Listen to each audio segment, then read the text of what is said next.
네. 네. 자, 그러면 우리 박병창 이사님 모시고 네. 얼른 또 이야기를 좀 들어보도록 네, 하겠습니다. 시간이 좀 지났네요. 네, 어서 오십시오. 예, 안녕하십니까. 어서 오세요. 네. 자, 그러면 미국 마감부터 볼까요? 예, 뭐 네. 하락을 했는데요. 뭐 큰 폭으로 하락하는 그런 부분은 좀 아닙니다. 근데 워낙 걱정을 많이 하고 있습니다. 이유는 지난 금요일 날 고용 지표. 아까 말씀 주셨는데 부연 설명 좀 이따 말씀드리겠습니다. 네. 그리고 환율에는 트리케 지진 영향 좀 있었던 것 같습니다. 그래서 달러 인덱스가 103.4까지 올라왔습니다. 많이 올라왔습니다. 그러니까요. 101 정도였으니까. 그러다 보니 원화가 지금 1261원 여기에서요. 어제 1253원 정도 우리 시장에서 거래된 것 같습니다. 네. 네. 외국인들의 매도가 있었죠. 그 원화가 약세가 되고 위안화가 약세가 되고 달러는 강세가 된 것이죠. 그리고 또 하나는 국제 수익률도 올라왔습니다. 연준의 피봇 기대감이 이제 후퇴하는 것이죠. 이런 부분들이 이제 시장에 작용을 한 것이고요. 달러 인덱스 상승, 원화 위안화 상승, 국제 수익률 상승. 뭐 그러다 보니까 그나마 이제 그동안에 나스닥과 길주들이 강하게 반등을 했지 않습니까? 뭐 원래 차익 매물 좀 나올 수 있지 않겠냐? 그렇게 우리가 생각하는 가운데 이런 뉴스들이 나오니까 뭐 그걸 또 빌미로 해서 이제 매물이 나오면서 이제 하락을 했습니다. 그런데 나스닥 1% 하락을 했어요. 뭐 아주 큰 폭으로 뭐 움직이는 그런 부분은 아니고 어제 잠깐 말씀드렸지만 금요일 날 고용 지표에 대한 해석에 논란이 굉장히 많습니다. 이것에 근데 액면 그대로 보는 측면에서 보면은 시장은 상당히 선방한다. 예. 그런 생각을 좀 할 수 있는 부분이고요. 여하튼간에 3월과 5월의 FOMC 회의에서 금리 인상의 폭 또는 금리 인상을 할 확률이 더 크게 상승했습니다. 그러면서 나스닥 및 주요 기주들이 하락을 했고요. 거기도 보시면은 반도체 쪽이 좀 하락을 더 많이 했고요. 마이크론이 3.8%, 인텔이 4.2%, TSMC 2.9%, AMD 2.8%인데요. 애플은 1.7%뿐이 하락을 안 했습니다. 왜 1.7% 큰 폭이잖아요. 애플은 시가총이 높으니까. 근데 네. 왜 욕분이 아니라 그러냐면 네. 그 전에 올라온 게 컸어요. 굉장히 이제 크게 올라왔고요. 테슬라는 올랐습니다. 2.5%. 지금 194달러 됐습니다. 194달러요? 예. 테슬라 올랐고요. 네. 엔비디아는 마이너스 0.05% 보합입니다. 그러니까 일부 종목에 그동안 올라왔던 종목들에 이제 매물 나오는 부분이 좀 있었고요. 길주들의 매물이 좀 있었다 정도 좀 생각이 됩니다. 네. 우리 시장이 어제 비교적 큰 폭으로 하락을 했습니다. 코스피 1.7% 하락해서 2,438포인트고요. 코스닥 0.7% 하락을 했는데 외국인들이 3,134억 순매도했습니다. 코스피에 이렇게 하락을 한 것은 어제 삼성전자, 하이닉스, SK 하이닉스가 3.4% 정도 하락을 했습니다. 이게 두 종목이 3.4% 하락했으니까 뭐 코스피를 거의 끌어냈다고 볼 수 있겠죠. 근데 이렇게까지 하락한 것은 물론 뭐 미국 시장이 영향 받았겠죠. 그런데 외국인들이 약 3,100억 정도 팔고 비차익 프로그램 매도가 약 2,700억 정도 나왔거든요. 그러니까 이게 외국인들 매도 나오면은 다른 매수세가 없는 거예요. 시장을 끌어올릴 만한. 그만큼 이제 약한 거죠. 우리 시장이 상대적으로 그동안에 약했던 이유를 또 극명히 보여주고 있습니다. 그래서 어제 우리 시장은 이제 코스피는 1.7% 하락했고 코스닥은 뭐 그래도 선방을 했는데 코스닥이 선방을 한 거는 애플페이 관련주들이 급등을 했고요. 2차전지 소재 그리고 부품주들이 강세를 보였습니다. 그러니까 테마가 계속 순환되고 있기 때문에 상대적으로 코스닥이 강하게 보이고 있고요. 외국인들 매도, 특히 비차익 프로그램 매도가 나오면서 시가총액 상위 종목의 매도가 나왔겠죠. 그래서 하루 종일 하락을 하면서 코스피가 상대적으로 더 큰 폭으로 하락을 했다고 보시면 될 것 같습니다. 네. 주요 지표들이 아까 좀 전에 우리 김 프로님 말씀 주신 대로 그동안에 별 움직임이 없어서 제가 한두 달 동안 한 달 좀 넘게 움직임 별로 없습니다라고 계속 똑같은 말씀을 드렸는데 어제 큰 폭으로 움직였습니다. 달러 인덱스가 상승했고 위안화와 원화가 상승을 했고 약세가 됐고 국제 수익률이 상승을 한 것입니다. 그러다 보니까 당연히 시장은 반대로 좀 움직일 가능성이 있는 것이죠. 원화, 위안화 상승이라는 거는 이제 우리 약세가. 가치가 예. 하락했다는 거죠? 그렇습니다. 환율 상승. 네네네. 그리고 25비 금리 인상을 기대하면서 그리고 또는 이제 피벗 기대를 하면서 나스닥과 기술주들이 상대적으로 강세를 보였는데 제가 한 달 이상 말씀을 드렸던 것은 나스닥이 상대적으로 낙폭이 컸다. 그래서 낙폭 괴리가 해소되는 그런 과정이 좀 있었습니다. 그런 가운데 이제 주요 기업들의 실적 발표가 마무리됐거든요. 그러면 이제 뭐 지수 방향성을 이끌 빅 이벤트가 없는 거죠. 노이즈만 있는 겁니다. 네네. 그런 속에서 노이즈 속에서 그동안 올라온 폭이 있기 때문에 약간 하향하면서 등락하는 하락 추세로 계속 가기보다는 하향하면서 등락하는 그런 현상이 좀 나타나고 있는 것으로 좀 보여지고요. 중소형주 실적 발표를 해서 조목 장세는 계속 이어지고 있습니다. 우리나라는 2,500포인트를 지금 몇 차례 못 넘기고 있습니다. 이게 아마 또 실망을 많이 하는 것 같습니다. 그래서 만일 2,500포인트를 돌파하면 투자 심리는 많이 좋아질 겁니다. 근데 일단 현재는 못 넘기고 있는 상황이고요. 그런 가운데 뭐 빅 이벤트가 없다. 그러면 중소형주 실적 발표 그리고 테마 장세 계속 이럴 수밖에 없는 것 같습니다. 시장을 바라보면서 요것만 마지막으로 한번 말씀드릴게요. 시황에서는요. 지금 중소형들이 실적 발표를 하잖아요. 실적이 호실적이 나왔을 때 매수가 들어오면서 강하게 시장이 약해도 뭐 5%, 7% 올라주잖아요. 네. 그럼 시장이 탄탄한 겁니다. 근데 시장이 호실적이 나오고 오늘 들어와야 되는데 딱 올랐다 곧바로 매물 맞고 내려오는 이런 시장이 되면은 이거 시장이 약해졌구나 이렇게 좀 인식을 하시면 됩니다. 네, 그렇게 보시면 될 것 같고요. 뉴스 몇 가지 말씀드리겠습니다. 사실 오늘 좀 중복된 내용들이 좀 있습니다. 그래서 짧게 좀 말씀드리겠습니다. 챗 GPT 열풍의 구글이 조만간에 수주 안에 일반인들을 위한 새로운 AI 서비스를 곧 출시하겠다. 네. 새로운 대화형 인공지능 서비스 바드를 출시하겠다. 이게 또 이슈가 굉장히 시끄럽게 됐습니다. 미국 시장에서요. 그래서 테마가 계속 이어지고 있고요. 그리고 옐런 장관의 낙관론 이것도 좀 전에 말씀 주신 것 같습니다. 50년 만에 실업률 최저 수준에서 경기 후퇴 발생할 수 없다. 이렇게 얘기를 좀 했고요. 그리고 레리 서머스 교수도 5일날 이런 얘기를 했네요. 보니까 CNN에서 몇 달 전보다 연착륙할 가능성이 더 커졌다라고 얘기를 했습니다. 그럼 이제 좋은 뉴스잖아요. 근데 좋은 뉴스가 이제 밴 뉴스가 됐다. 시장에서 이렇게 얘기를 하는 건데 그건 뭐냐면 강한 고용 지표와 경기 낙관론은 연준의 피봇 기대감이 후퇴될 가능성이 있다라는 것 때문에 기술주들이 하락하고 있다 이렇게 보시면 됩니다. 그리고 트리케 강진이 있어서 지금 좋지 않은 뉴스입니다. 그래서 지금 전 세계적으로 좀 애도하고 있는 그런 상황이고요. 근데 리라가 일시적으로 급락했는데 이거 전일 수준으로 다 회귀했습니다. 그래서 일시적인 변동성이 컸다라는 말씀을 드리고 싶어서 이런 거고요. 시장은 약 4.5% 하락을 했는데 일부 기업은 그 지역에 있는 기업들은 피해가 어느 정도인지 뭐 이건 모르잖아요. 그래서 거래가 중단됐습니다. 그래서 지진 피해 및 향후 계획에서 요구하고 있다. 이렇게 좀 보시면 될 것 같고요. 얼마나 네. 빨리 회복되는지 또 회복을 좀 기대를 해야겠죠. 4번 뉴스도 아까 했더라고요. 국내 배터리 3사 수주잔고가 조만간 1,000조 원 돌파한다는 뉴스인데요. 충분히 가능한 얘기입니다. 뉴욕 잔고가 LG 엔솔이 385조 원, SK온이 290조 원. 그러다 보니까 지금 기존 고객과의 합의를 마친 미기업 발주가 있거든요. 이거 다 합치면 올 상반기 내에 1,000조 원 돌파를 유력한다. 사실 이런 뉴스가 우리가 언제 이런 걸 해보겠습니까? 진짜 굉장한 뉴스예요. 1,000조. 네, 굉장한 높습니다. 그리고 아까 우리 공 기자님 말씀 주신 거에서 우리 직접 투자자들은 항상 어떤 생각을 해야 되냐면요. 네. 과거에 삼성전자가 반도체로서 전 세계 1위로 등극을 하고 SK하이닉스가 막 급성장을 하는 시기에 주가가 가장 많이 오른 데는 그 뒤에 있는 소부장들입니다. 소부장들은 정말 많이 올랐습니다. 뭐 여러분 다 아시겠지만 2017년도에는 그 부품 장비주들은 10배씩 올랐어요. 지금 우리나라에 있는 이 배터리의 이 세계 완성품 업체들 이 뒤에 있는 소부장들이 있는데 반도체처럼 그렇게 많지는 않아요. 그런데 그런 기업들이 실적이 조금씩 나아지고 있는데 실제로 이제 이게 영업이익률의 기울이가 가파라지는 어떤 순간이 오겠죠. 그래서 여기 항상 주의 있게 좀 보고 있어야 된다. 그렇죠. 그래서 사실 에코프로비행 같은 게 열배 코스닥 1등을 하는 거죠. 네.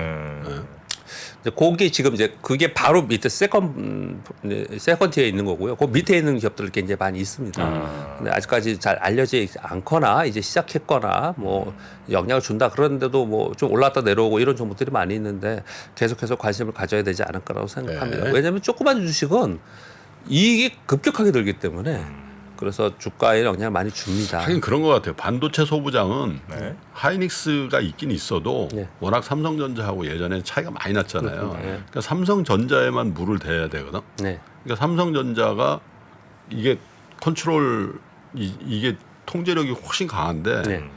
이쪽은 3사가 있으니까 네. 그 3사가 뭐 물론 이제 엔솔이 뭐 크긴 해도 네. 뭐 서로 1등 하려고 하는 그런 거니까 여기에 줄을 대야 되는 소부장 입장에서는 네. 포지셔닝이 좀 다를 수 있겠네. 좀 다릅니다. 지금 왜 오히려 여기는 여러 군데 하는 데도 있고요. 또 한 군데 있는 데도 있고요. 그런 점이 다르고 또 기술이 다 달라요.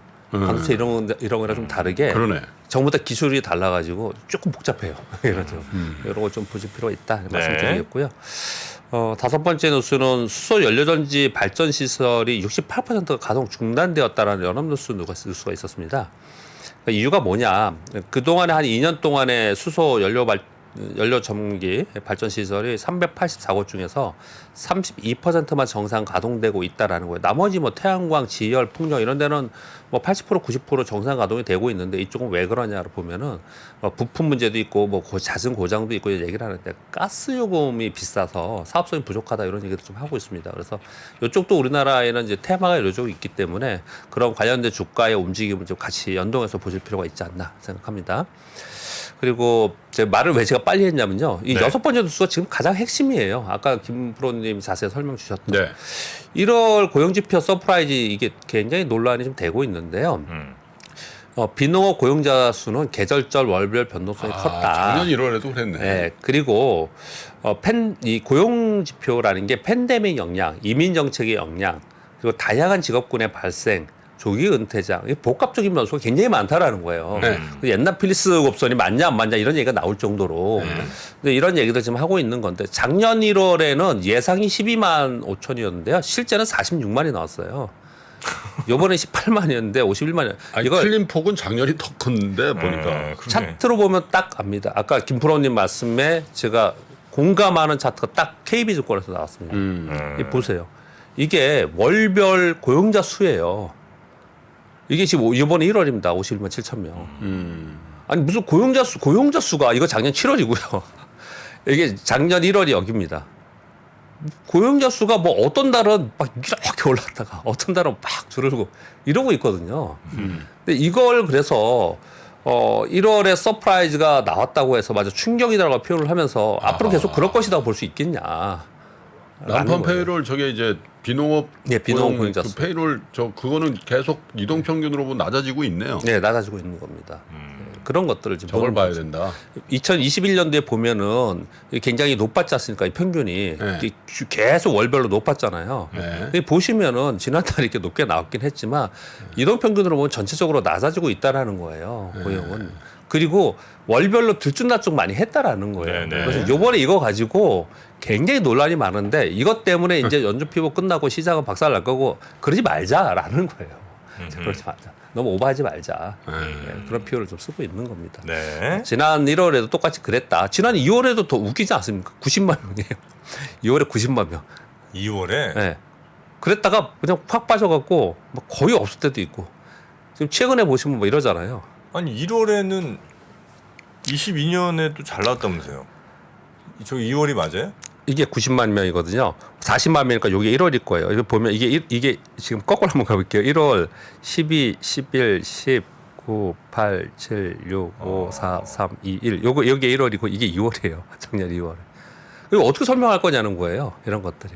그래서 상당 부분 이 고용 지표가 네. 고용 지표가 계절적 요인, 월별 요인 변동성이 상당히 많이 있더라. 그리고 정책적 요인이 많이 있더라는 얘기를 하고 있는 겁니다. 네. 그래서 이게 추세적으로 막 엄청나게 좋았다 이렇게 보기엔 좀 무리가 있지 않겠냐라는 얘기를 좀 하고 있는 거고 그래서 아까 김 프로님 말씀 주신 것처럼 월가에서 이것에 대한 어떤 그 분석 자료들이 여러 가지가 나오고 있는 상황입니다.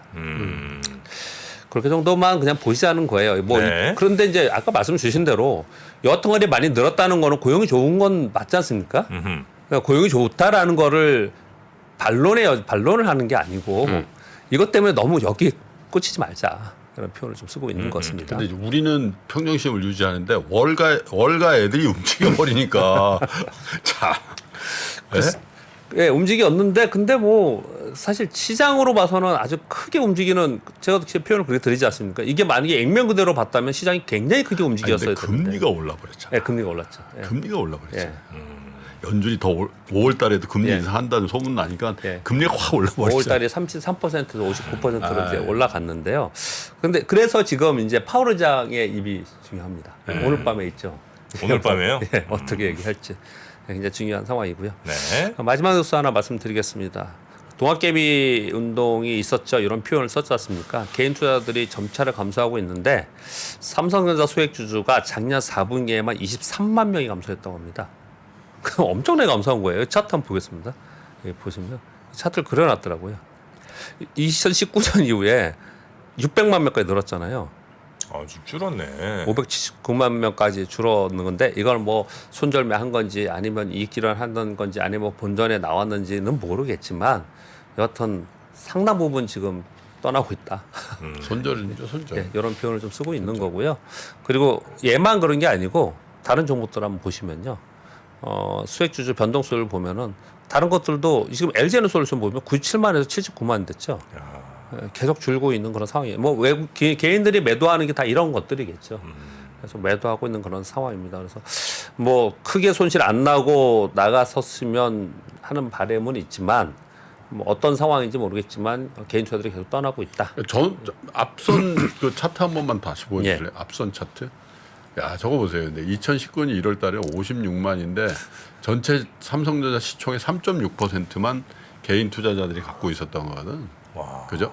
저기 22.8%까지 올라간 건데 네. 모르겠니 뭐 22.8%가 과다하다고 생각할 수도 있지만 우리나라 최대 시가총액을 기록하는 회사의 3.6%만 개인 투자자들이 갖고 있는 거예요.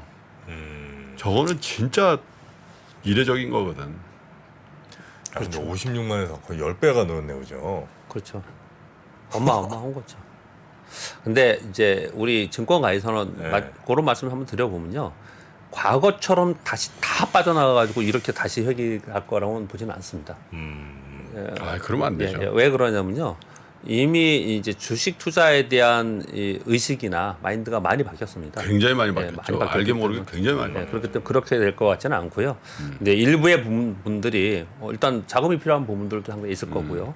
그리고 손실에 대해서 또 주식시장에 대해서 일시적으로 들어왔다 나가시는 뭐 그런 분들이 있겠죠. 근데 많은 분들은 거의 대부분 아마도 여기 있지 않을까 이렇게 생각을 또 많이 하고 있습니다. 오히려 더 현명해졌기 때문에 시장이 뭐 좀만 좋아도 뭐 이렇게 막 예전처럼 대세상으로 가지 않아도 좀 수익을 낼 수 있는 자질까지 많이 올라오셨어요. 그래서, 그렇죠. 그래서 알게 많이 좋아진 모르게. 건 확실하다 이런 생각을 합니다. 네. 자, 어떤 나라 개인 투자자들이 미국의 난판 페이롤 51만 명에 대해서 이렇게 다각도로 분석을 하겠습니까? 제가 볼 땐 미국의 월가의 애널리스트나 펀드 매니저도 이렇게까지는 안 합니다. 근데 그런데 또 반론을 제기하는 분이 있어요. 뭘 그렇게까지 하냐. 예. 근데 그렇게 계속 하면 예. 이게 좋아진다니까요. 단순화 될 가능성이 굉장히 높습니다. 그러니까 이 말씀도 한번 드려보겠습니다. 처음에 뭐든지 공부할 때는 처음에 되게 복잡하고 처음에 어렵다고 느끼다가 조금 알면 자신 있어지잖아요. 그럼 복잡하지 않습니까? 저는 뭐 제가 잘 아는 기술적 분석만 말씀드릴게요. 기술적 분석을 처음 공부하시는 분은 온갖 보조 지표에 대해서 온갖 기술적 분석 다 공부해요. 박사가 됩니다. 거의 뭐. 그래서 나중에 되면은 그런 게 다 내가 다 안다고 이게 그렇게 중요한 게 아니구나. 거기서 중요한 핵심 포인트가 뭐고 뽑아 쓴다 이거죠. 네, 핵심 포인트가 뭐고 딱 단순하게 이런 것만 내가 체크하면 된다. 이렇게 단순화되는 어느 순간까지 가는데 네. 그러면은 이렇게 아주 복잡하지 않아도 플러스 아침에 그냥 뉴스 몇 가지만 딱 들어도 그렇죠. 제가 판단하는 그렇게 되거든요. 근데 많은 분들이 그런 수준까지 왔다라고 저는 생각이 듭니다. 자, 하여튼 뭐 그 가운데 우리 또 박병창 이사님이 계시니까요. 앞으로도 좋은 정보, 인사이트 많이 좀 주시기 바라겠습니다. 박병창 이사님 대단히 고맙습니다. 감사합니다. 감사합니다. 3프로TV가 새로운 모습으로 여러분을 찾아갑니다. 오후 3시 반 클로징벨 라이브는 여도은 앵커 그리고 명민준 앵커가 여명 콤비로 함께 진행을 하고요. 6시 퇴근길 라이브에서는 정프로가 월요일부터 금요일까지 김영렬 센터장, 최창규 본부장 그리고 박지영 차장과 함께 진행을 합니다. 그리고 글로벌 마켓 전문가 이주호 앵커가 글로벌 라이브를 더욱 알차게 만듭니다. 2월 6일부터 새로워지는 3프로TV 다시 한번 많은 관심 부탁드립니다.